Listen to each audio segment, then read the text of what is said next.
Hello दोस्तों, आप सभी का स्वागत है। 23 दिसंबर, जी हाँ दोस्तों, 23 दिसंबर 2024 को होने वाला राजनीतिक विज्ञान का पेपर आपके सामने है। जी हाँ दोस्तों, अर्धवार्षिक परीक्षा में राजनीतिक विज्ञान का पेपर जो इस बार राजस्थान बोर्ड में होने वाला है कक्षा 12 के लिए, वो पूरा हूबहू आपके सामने आ चुका है। 70 नंबर का पेपर रहेगा राजनीतिक विज्ञान का। पूरा हूबहू पेपर आपको देखने को मिलेगा, विथ एकदम सॉल्यूशन में आपको देखने को मिल जाएगा। तो सबसे पहले तो अगर आपने हमारे टेलीग्राम चैनल ज्वाइन नहीं किया है तो आप ज्वाइन कर सकते हो, जिसका लिंक तो नीचे मिल जाएगा। वैसे आप स्टडी पॉइंट बीकानेर के नाम से सर्च भी करोगे तो भी आपको वहाँ पर मिल जाएगा, ठीक है। और वहाँ पे आपको मिलेंगे क्या, तो सारे के सारे नोट्स मिल जाएंगे, और ये सारे पेपर्स है वो विद सॉल्यूशन मिल जाएंगे पीडीएफ्स में। प्लस आपको और भी बहुत सारी इंपॉर्टेंट जो डेली न्यूज़ होती है, एजुकेशन न्यूज़ वगैरह, वो सारी मिल जाएगी, तो आप ज्वाइन कर सकते हो। चलिए शुरू करते हैं वीडियो को। सबसे पहले देखिए, दक्षिणी पूर्व एशियाई राष्ट्रों का संगठन कौन सा कहलाता है, ठीक है। यहाँ पर दक्षिण पूर्व, तो यहाँ पे हो गया होगा सार्क। कौन सा होगा? शार्क, शार्क होगा। क्योटो प्रोटोकॉल कब लागू किया गया था? 1990 इसमें लागू किया गया था, ठीक है। 1997 में लागू किया गया था। राज्य पुनर्गठन आयोग के अध्यक्ष कौन थे? फजल अली थे। कौन थे? फजल अली। चलिए थोड़ा और आगे चलते हैं। इस वीडियो मोस्ट इंपोर्टेंट वीडियो है ये। और साथ ही अगर अपने चैनल पर नए हो तो चैनल को जरूर सब्सक्राइब कर लीजिए, और अगर आप पुराने स्टूडेंट हैं तो आपने सब्सक्राइब कर ही रखा होगा। इस वीडियो को जरूर लाइक कर दें ताकि आपको लिए आज से ही वीडियो लाते रहें, ठीक है। चलिए शुरू करते हैं। भारत में नियोजित अर्थव्यवस्था पर आधारित है। नियोजित अर्थव्यवस्था किस पर आधारित है? तो वो पूंजीवादी, जो नियोजित अर्थव्यवस्था है, सॉरी, वो आपके समाजवादी अर्थव्यवस्था पर आधारित है। एक मिनट को, economy India is based on मिश्रित अर्थव्यवस्था पर आधारित है। किस पर? मिश्रित अर्थव्यवस्था पर। ताड़ी विरोधी आंदोलन किस राज्य से संबंधित है? आंध्र से संबंधित है। किससे? आंध्र प्रदेश से। द्वितीय पंचवर्षीय योजना की प्राथमिकता क्या विषय क्या था? The priority subject of the second 5 year plan was क्या था? तो दूसरी का था उद्योग। क्या था? उद्योग, इंडस्ट्री, इंडस्ट्री या उद्योग। संपूर्ण क्रांति का नारा किसने दिया था? संपूर्ण क्रांति का नारा दिया था जयप्रकाश नारायण ने। किसने? जयप्रकाश नारायण, या आप बोल सकते हो जेपी। चलिए, हेगे हेगेमनी यानी वर्चस्व किस भाषा का शब्द है? यूनानी भाषा का शब्द है। चलिए, तीसरी दुनिया से क्या अर्थ है? विकासशील या अल्प विकसित देशों का समूह है। क्या? विकासशील या अल्प विकसित देशों का समूह होगा, ठीक है। फिर है, दक्षेश या सार्क का प्रथम सम्मेलन किस देश में हुआ था?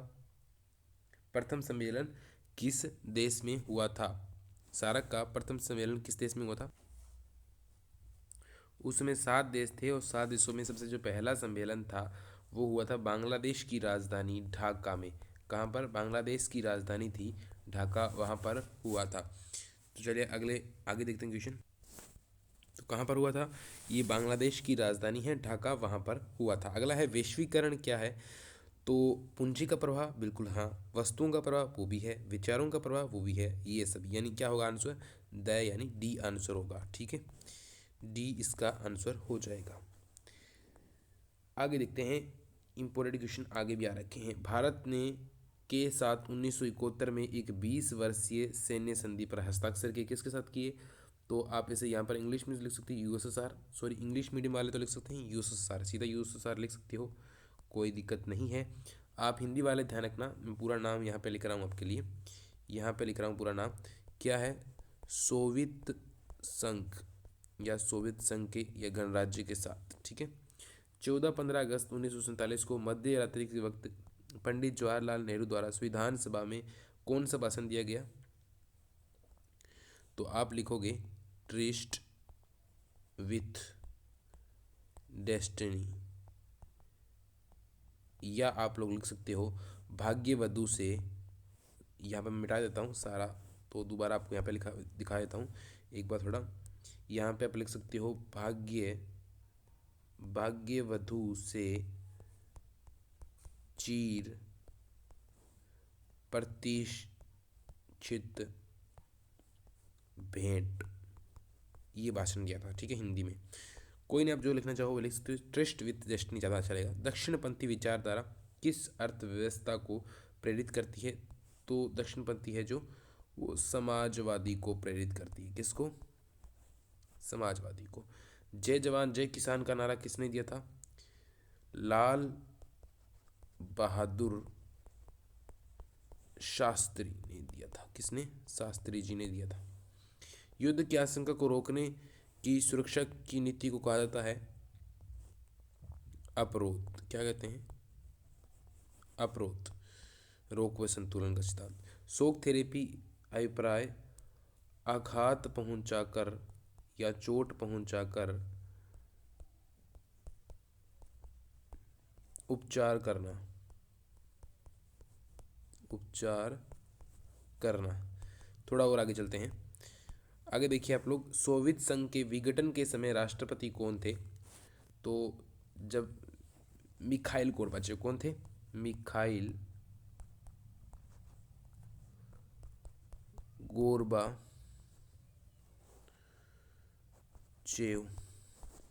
ये थे। लोकसभा के पहले आप चुनाव में 16 सीटें जीतकर कौन सी पार्टी दूसरे स्थान पर रही थी? तो वो पार्टी आपकी कौन सी थी? हाँ, वो भारत में थी, उसका नाम मैं भूल रहा हूँ जहाँ तक मुझे पता है। वैसे केरल वहाँ पे भी थी वो।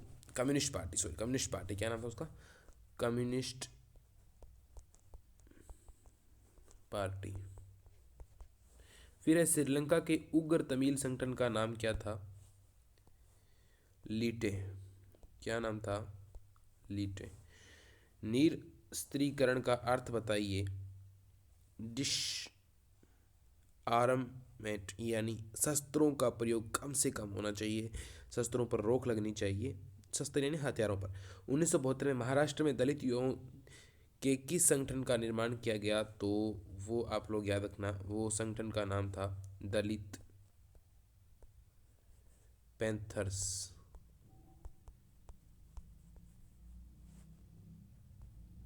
दलित पैंथर संस्था थी वो, ठीक है। देश की आज़ादी के समय प्रमुख चुनौती क्या थी? देश की आज़ादी के समय प्रमुख चुनौती थी देश को एकता के सूत्र में बांध कर रखना। क्या था? पहला तो था एकता के सूत्र में बांध कर रखना, ठीक है। एकता अखंडता सबसे बड़ी चुनौती थी। फिर चुनौती थी देश में लोकतंत्र स्थापित करना। फिर था भारत का संविधान तैयार करना। फिर विस्थापित वगैरह वो सारी कुछ चीज़ें थी। आतंकवाद का आशय बताइए। टेररिज्म क्या होता है? यानी आतंकवादी ऐसे होते हैं जो लोगों को नुकसान पहुंचाते हैं, अपनी मांगों को जायज़ तरीके से नहीं रखते हैं। और तो आप समझ गए होंगे आतंकवाद कहाँ से आता है, सब कुछ आपको पता ही है। ऑपरेशन एंड्यूरिंग फ्रीडम किस देश के द्वारा चलाया गया था? ये चलाया गया था यूएस से, यानी संयुक्त राज्य अमेरिका के द्वारा। पारंपरिक सुरक्षा से क्या आशय? यानी ट्रेडिशनल सिक्योरिटी, यानी शस्त्र उठा लेना, सीमा पर वो कर लेना, यानी बाहरी सुरक्षा से मतलब है। इसका मतलब है बाहरी सुरक्षा। क्या है? बाहरी सुरक्षा या सीमा सुरक्षा। 1971 के चुनाव में कांग्रेस ने कौन सा नारा दिया था? 1971 के जो चुनाव हुए थे उसमें कांग्रेस ने एक नारा दिया था, उसका नाम था गरीबी हटाओ। क्या नाम था? गरीबी हटाओ। इंदिरा गांधी ने नारा दिया था। अगला है समाजवादी दलों एवं कम्युनिस्ट पार्टी में कोई एक अंतर बताओ। कि कम्युनिस्ट पार्टी है ना, वो पूरी सत्ता को ही क्या करती है? बदलना चाहती है, सत्ता को बदलना चाहती है। लेकिन समाजवादी दल सिर्फ थोड़ा बहुत उसमें क्या करते हैं कि शासन में समाजवादी बातें ज़्यादा है, बस इतना ही फ़र्क है। बाकी कम्युनिस्ट पार्टी थोड़ी अलग है, ठीक है। एशिया और अफ्रीका के नव स्वतंत्र देशों के सामने सुरक्षा की कौन सी चुनौतियां हैं? कोई दो को समझाइए। कौन सी चुनौतियां हैं जो नव स्वतंत्र देश हुए हैं उनके सामने?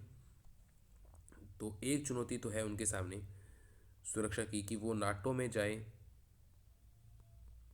या वो जो रूस वाले यानी सेंटो में जाए। एक तो ये हो गया। एक उनके सामने है कि वो पैसा उनको कहाँ से मिलेगा, कौन सी अर्थव्यवस्था अपनाएं, वो सारी चुनौतियां हैं। अगला है रियो सम्मेलन की दो परिणाम बताइए। और रियो सम्मेलन के दो परिणाम ये हुए कि इससे एक तो पर्यावरण पर सभी देशों के बीच में आम सहमति बनी, और सभी देशों ने हस्ताक्षर किए, और पर्यावरण के संबंध में तब से लेकर कदम उठाने शुरू हुए। चलिए आगे चलते हैं थोड़ा। भारत चीन युद्ध कब हुआ था? 1962 में हुआ था, ये आपको बताइए। ताशकंद समझौता 1966 में हुआ था। सिमला समझौता 1972 में हुआ था। और पंचशील की घोषणा 1954 में हुई थी। तो आई होप आप लोग ये कर ही पा रहे होंगे, ये मैंने बता दिया है। आगे चलते हैं। संयुक्त राष्ट्र संघ को सशक्त बनाने हेतु उठाए गए 2 कदम बताइए कि यूएनओ को थोड़ा स्ट्रेंथन बनाने के लिए 2 कदम उठाए गए थे। कोई भी बता दीजिए कि एक तो उसमें वीटो पावर का यूज़ किया गया है, प्लस सभी देशों को छोटी छोटी सीटें दी गई है, वगैरह कुछ और भी है। हरित क्रांति क्या है, इसके 2 प्रभाव लिखिए। हरित क्रांति यानी गेहूं की पैदावार में एकदम वृद्धि आना और भारत में जो है एकदम से नई चीज़ों को अपनाना, कृषि का नवीनीकरण है। और 2 प्रभाव क्या हुए इससे, एक तो गेहूं की पैदावार थी वो क्या हो गई, बढ़ गई, एक तो ये हो गया। एक इसका प्रभाव सीमित रहा और भारत खाद्यान्न के, इसमें लिख देना भारत खाद्यान्न है वो अब अमेरिका से मंगाना नहीं पड़ता गेहूँ, यानी खाद्यान्न के क्षेत्र में भारत आत्मनिर्भर हो गया और अब दूसरों देशों को निर्यात भी कर रहा है। इसका प्रभाव सीमित पड़ा, सिर्फ आपके पंजाब हरियाणा और वेस्टर्न यूपी में इसका प्रभाव पड़ा। दलित पैंथर्स की किन्हीं 2 गतिविधियों पर प्रकाश डालिए। महाराष्ट्र वगैरह में क्या किया इन्होंने, उस पर डालना है। आज की चीनी अर्थव्यवस्था की नियंत्रित अर्थव्यवस्था से किस तरह अलग है। चीनी अर्थव्यवस्था ओपन इकोनॉमी है ना, वो कंट्रोल्ड इकोनॉमी नहीं है।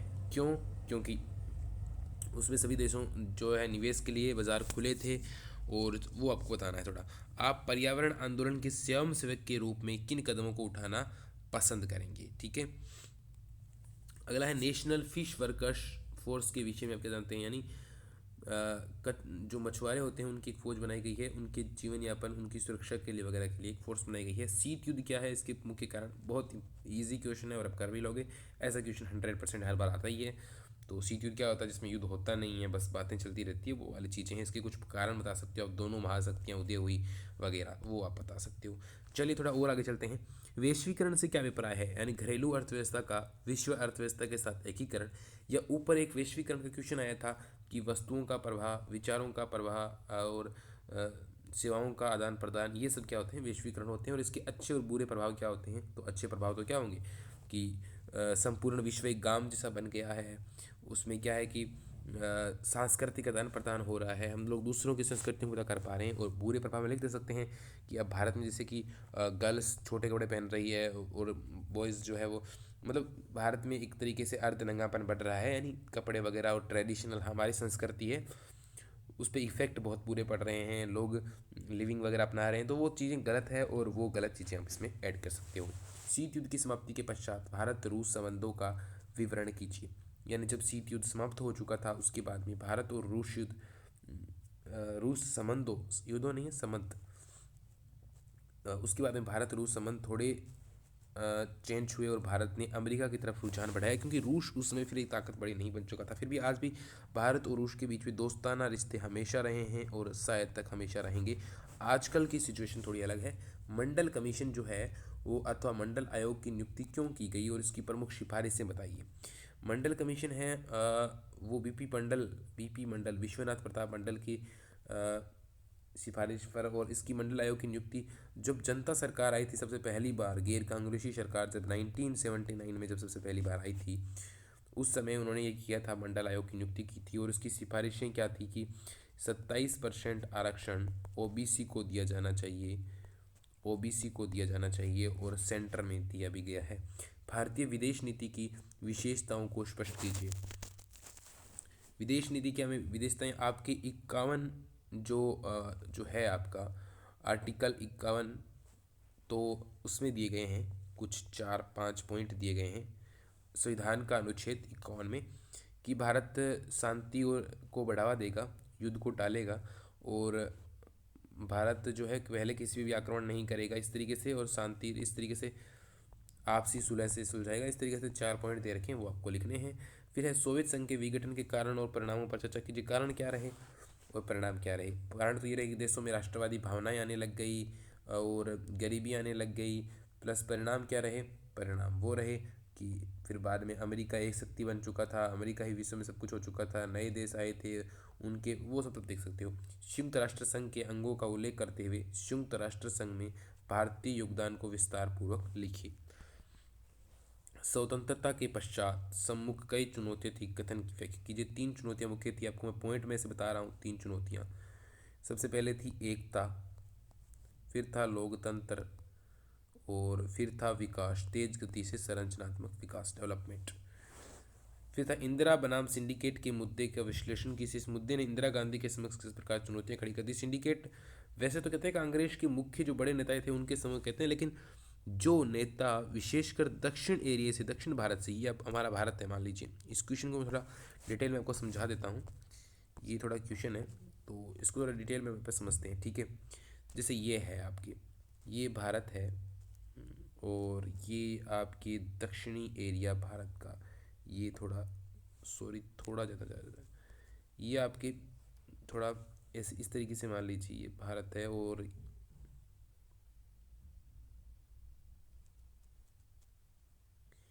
ये आपके इंडिया है। अब ये अगर इंडिया है तो आप देख पा रहे हो कि यहाँ पर ये जो दक्षिणी पूरा भारत है, यहाँ पर मेनली तो ये स्टेट्स जो है उनके जो बड़े नेता थे, ठीक है, और कांग्रेस में पुराने रसूखदार नेता थे, वो नेता जो थे के कामराज वगैरह, वो सिंडिकेट कहलाते थे। उनके और इंदिरा के बीच में जब कुछ वैचारिक मतभेद हुए थे उसको इंदिरा सिंडिकेट कहते हैं। वैसे कभी डिटेल में चर्चा करेंगे, आप इस चैनल को सब्सक्राइब करके रखना। मैं बहुत अच्छी अच्छी कहानियाँ वगैरह और जो इंटरेस्टिंग पॉलिटी पढ़ाने वाला हूँ, तो आप लोग देखते हैं जरूर इसको सब्सक्राइब करना। चलो तो मिलते हैं अगले किसी वीडियो में। आज के वीडियो में काफ़ी लेट हो चुका था, तो मिलते हैं अगले किसी वीडियो के साथ। वीडियो को लाइक जरूर कर देना, चैनल पर नए हो तो प्लीज़ सब्सक्राइब जरूर कर देना। ओके दोस्तों, मिलते हैं अगले वीडियो में।